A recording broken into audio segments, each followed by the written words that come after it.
my God. There was that one episode, all he wanted to do was watch the game. Oh, she was trying to make out with him. She was like on his it's so lap. gross. I know. And it was so embarrassing for her. I was like, oh my God. And he said it. He was like, what is wrong with you?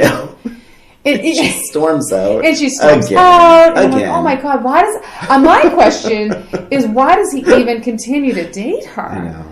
You know? I think it's that thing. Did you watch them like in a row? Did you watch them like binge? Like, did you binge them? I binged some, yeah. I think that's part of it. I think when you binge Sex and the City season 1, like versus watching it in normal, like how we did back then, like you really identify the challenges with each character. Mm-hmm. And my cat is purring. I don't know if it's coming out on the recording. Hope not. But so you mentioned the kissing on the couch scene during the game. The scene that I jotted down, which blew my mind, was, okay, Carrie writes about sex for a living. She has had some sexual experience in her life, as most people in their 30s will have had by then. Mr. Big, one could argue, is slightly older than Carrie. It's not. I don't think his age is really revealed. But I would imagine he's 45 in that show, right? Yeah, I would say he's probably 10 years older. 10 years older than Carrie. Okay, so they're at this party, and he walks in, and he's approached instantly by this woman, who's like, "Hey, you still have my..." I'm giving everyone the Samantha voice, and I don't mean to, but it's like, "Hey, you still have my ski goggles or something." Do you remember that? Yes. And Carrie is horrified and disgusted. They turn the corner. Another woman nose big and kisses him on the lips, but in a friendly peck way. Right. She gets pissed. He bumps into a friend, and he's like, "Oh, hey," and he makes some comment about it. He calls her the wrong name. You must be Donna. Or something. Yeah. And most people have some old lovers in their lives, and for Carrie to write that much about sex and to have that, I'm sure she has old lovers in her own history. Mm-hmm. And instead of being like, "Oh my God, we'll have to talk about that sometime," and laugh it off or maybe make it an interesting piece for her paper, she instead freaks the F out and storms off out of the party. Mm-hmm. And I just can't with her.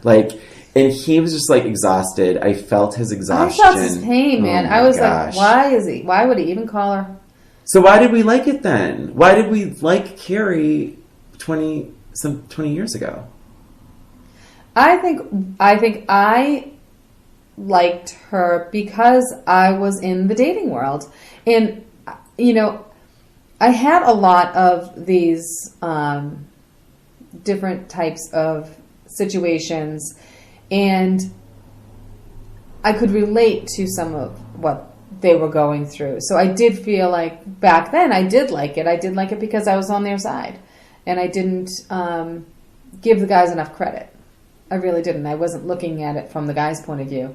And so, dare I say, they were like the mature ones back then, and now I'm more mature, and I can look at it and look at more of, both sides, as opposed to just the single girl on the town kind of girl. Yeah, because you are kind of set up to, she's the lead, right? She's the lead character. So you are kind of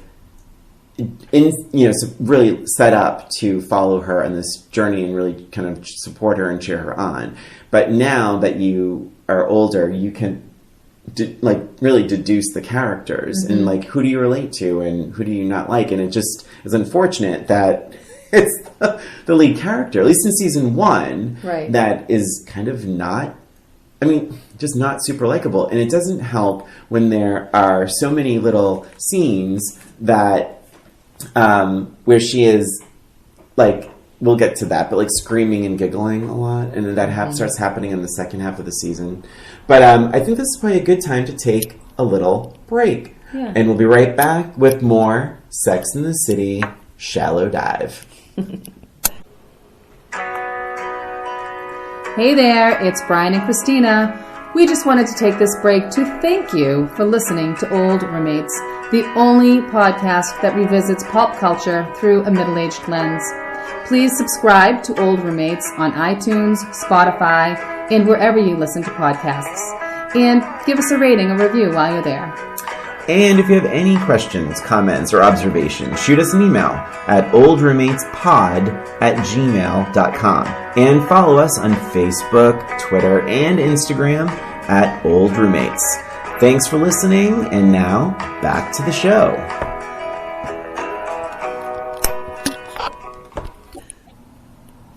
Okay, we're back. And we're back. So we are revisiting Sex and the City Season 1, and it seems that we didn't like it very much. But we're gonna let's spin this in a positive way. Let's talk about the things we did like. Yes. May I start? Yes, of course you can. I really loved the episode about three-ways, and I thought it was just Miranda's storyline was so funny because I kept forgetting that she was in the episode until she would appear in the episode. It was very strange. And like that when they were at brunch and they're all talking about three-ways and who they would want to be in a three-way with, no one said Miranda, and she was devastated. And I thought it was funny for that character. I thought it was funny for the other women and how she mentioned it at her therapist. It was just very, very funny. And that was something funny that I really... Well, it's so interesting that you didn't remember that she was in the episode. So I wonder if they wrote it that way. Yeah. Well, because you wanted to get Do you think to they were the that good smart stuff. to actually write it that way that you forgot about? It really worked. It really worked. So, yes, I thought that was hilarious, too. I thought it was funny that in the therapist office when she was saying, oh, do you think I'm attractive? And then she, I think she made some sort of comment like, I need to get another therapist or something. Yes. I did. That was pretty funny. Loved it. I thought that was hilarious. Yeah. Yeah, that was a good one. Definitely.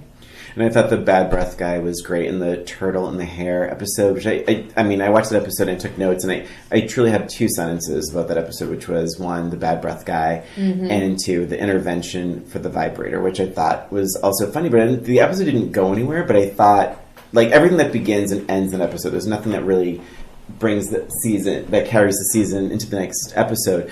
But the bad breath thing was so funny because it was a good opportunity for the women to, and the actresses to, play off this character and watch their behavior of someone who has bad breath. He was a great character. Yeah. I always wished he came back again in the series. Yeah. I just thought he was great. I thought he stole the scenes.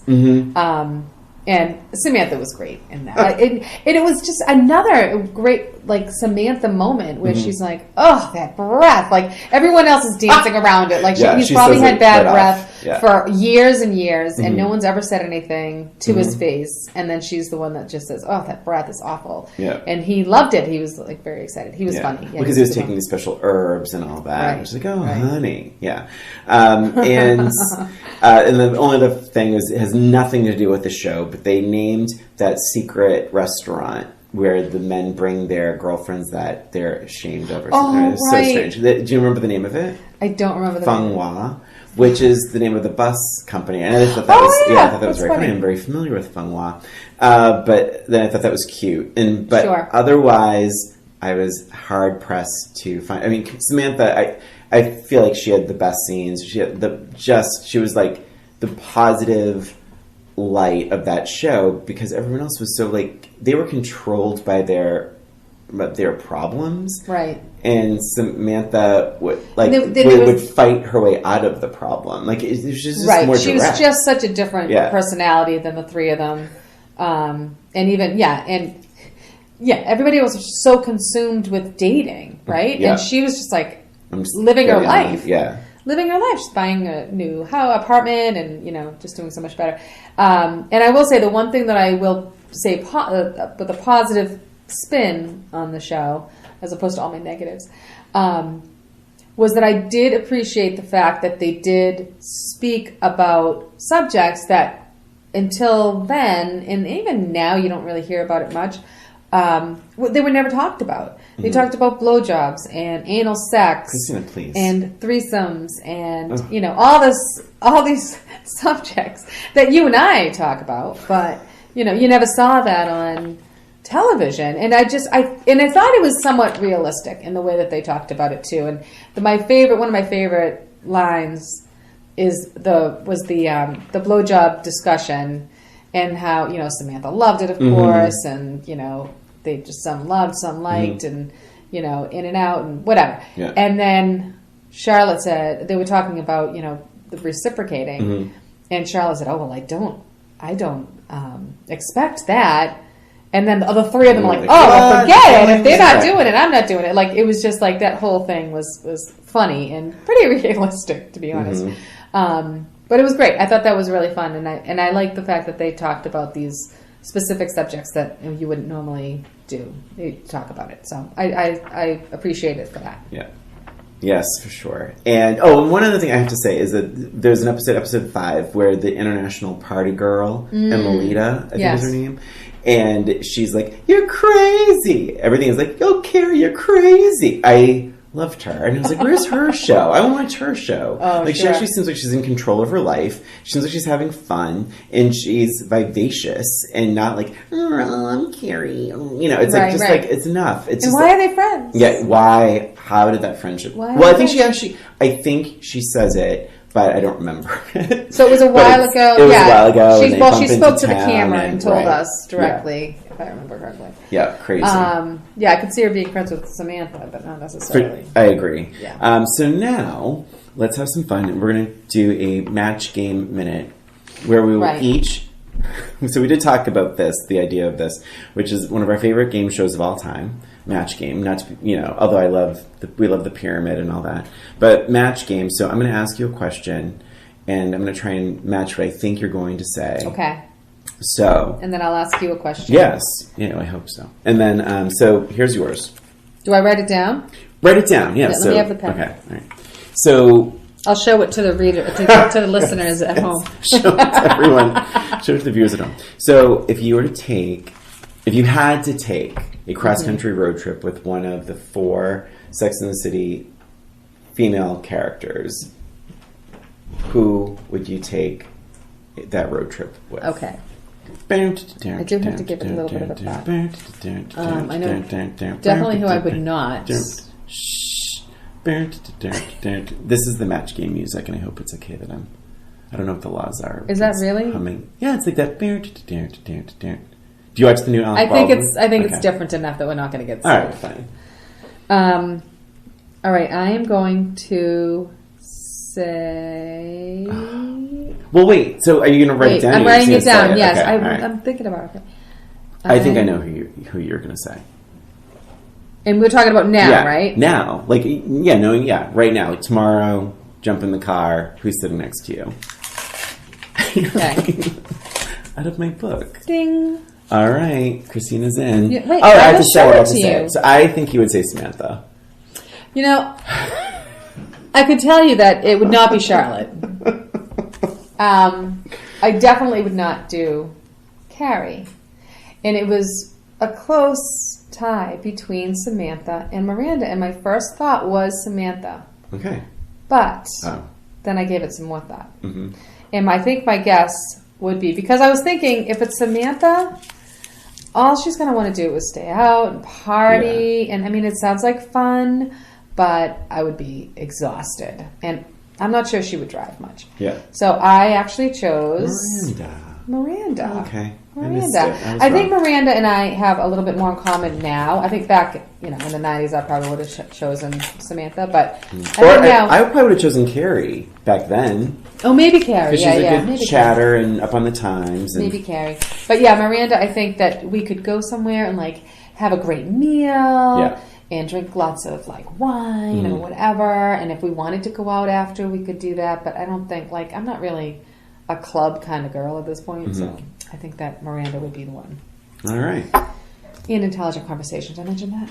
Yeah. So, all right, so my question to you, Brian, it's similar, but different. All right. Totally different road trip. Okay. If you had to raise a child with one of the 4 main characters. Gross. Yeah, exactly. Who would it be? Right. And I'm thinking I know. Okay. I can do any music? Oh. Ding. That was quick. I know. So I'm going to guess Miranda. Funny you should say that. So I think